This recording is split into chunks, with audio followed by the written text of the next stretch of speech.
सदस्य श्री खगेन मुर्मू जी।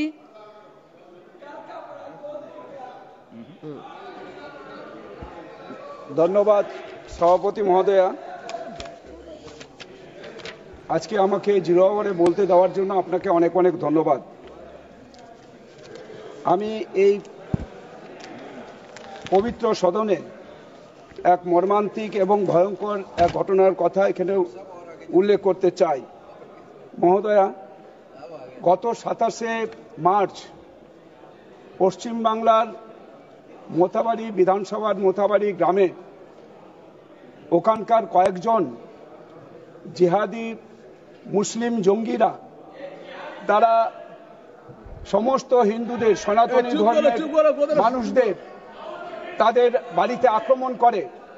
ওখানকার রাজকুমার চৌধুরীর বাড়ি আক্রমণ করে, তার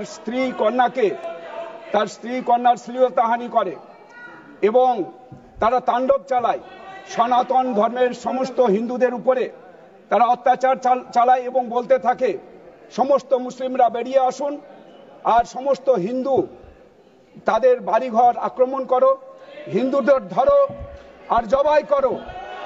মহোদয়, পশ্চিম বাংলায় সনাতন ধর্ম আক্রান্ত, পশ্চিম বাংলায় হিন্দুরা আক্রান্ত এবং ওখানকার পুলিশ তারা দাঁড়িয়ে দাঁড়িয়ে সব দেখছে এবং পুলিশের সামনে সব ঘটনা ঘটছে এবং ওখানে মায়েরা আজকে হচ্ছে আক্রান্ত। ওখানকার একজন মা, ওখানকার পুলিশ তাকে বুকে লাথি মেরে ফেলে দেয়। माननीय सदस्य श्री यदुवीर भाटियार जी। তার ছেলেকে ম্যাডাম এক সেকেন্ড তার ছেলেকে